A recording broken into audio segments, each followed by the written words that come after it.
Evening, everyone. Welcome to today's Lego Love Moment. And today we are going to be meeting a little bit closer. We're going to be getting to know him a little bit better, a great saint.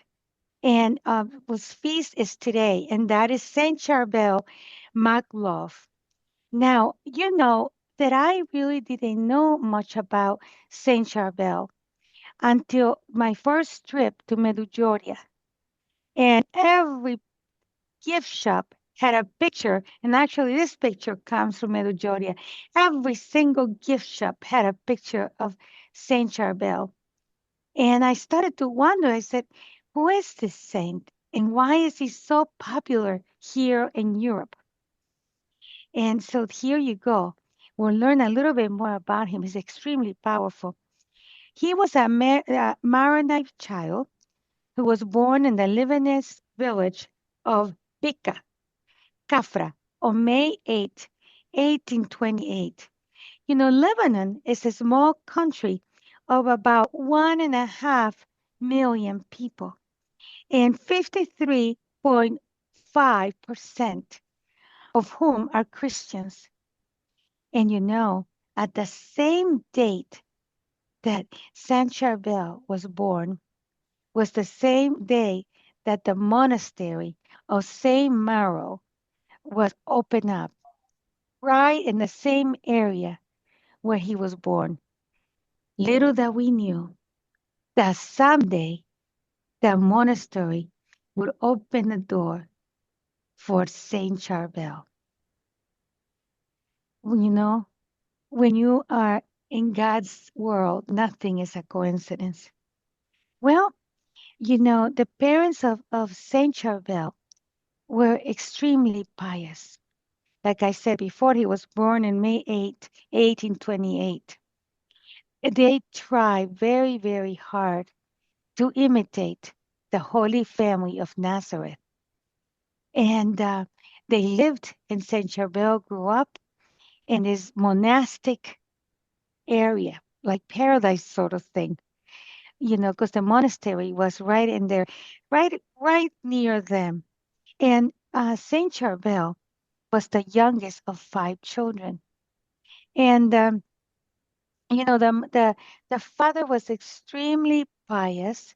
He would say that uh, the suffering, because he had a hard work. He he had a hard work in the fields. He just trying to support the whole family, but he would say the suffering was the only thing that made us identify ourselves with our Lord Jesus on the cross. So it was something good and the only way to get to heaven. Now, the mother, Brigitta, she lived like a nun. Um, for her, going to Mass was the most important thing of her day. And she would say when the Saint Charbel was a baby, she would rock him and sing to him. I hope that you like fasting, that you love fasting. Can you believe it? She was that holy of a lady, and she fasted every day. And then when her father died, she ended up having to make do, but only always with the joy and the peace because she had God in her heart and she was so religious. And you know, the little Charbel would go and be in charge of a flock, a little flock. And so that nobody would see him praying, because the mother would say to him, don't let anybody see me praying. So she would go and be in a place by herself. So the same thing with him.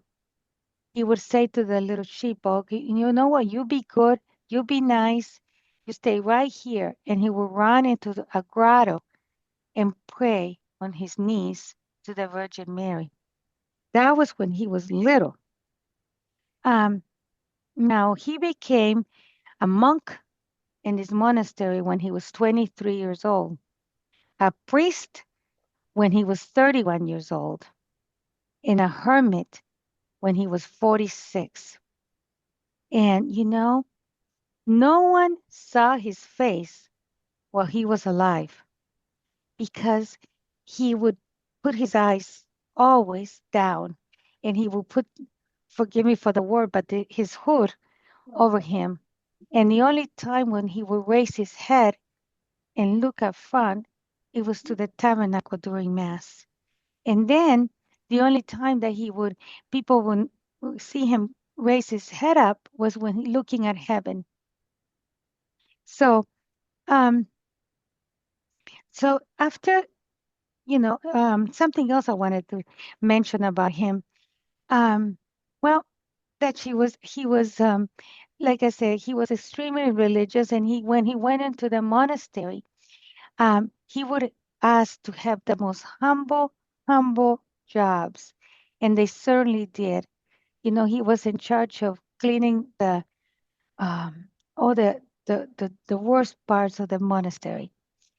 And then, when he became a monk, he ate one meal a day, and it was um, the leftovers, the meager leftovers of the monastery. And for a bed, he had a bed of rocks, and the pillow was another rock, and that was his bed.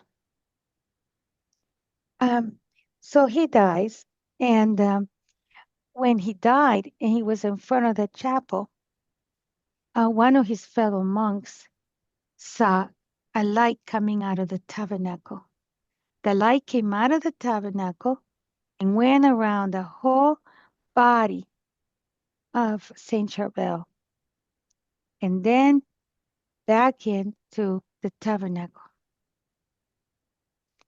So the body was found to be incorrupt 40 years after his death.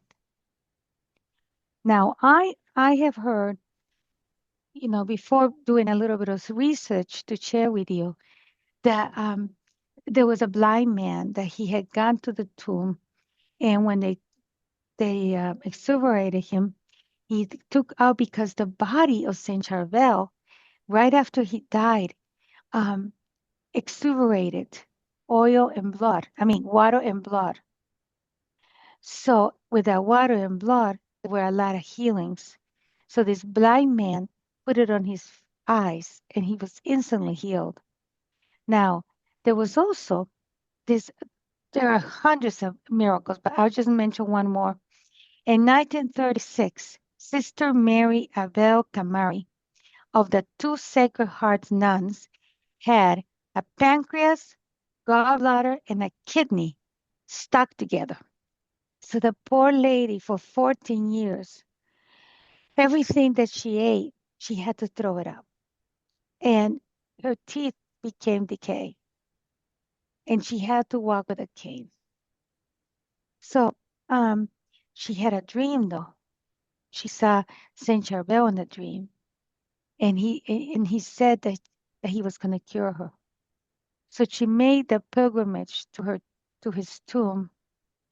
And when she was at his tomb, in one of the tiles of his tomb, the name Charbel suddenly became engraved. And either that when the letters appear in the tile, the same oil, the same blood and water started to come out.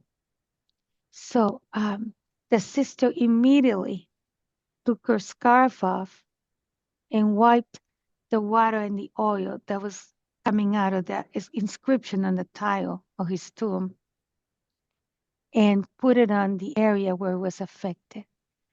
And I guess where she was sick. And I guess immediately she felt a heat in her back, like a spasm and a heat current in her back.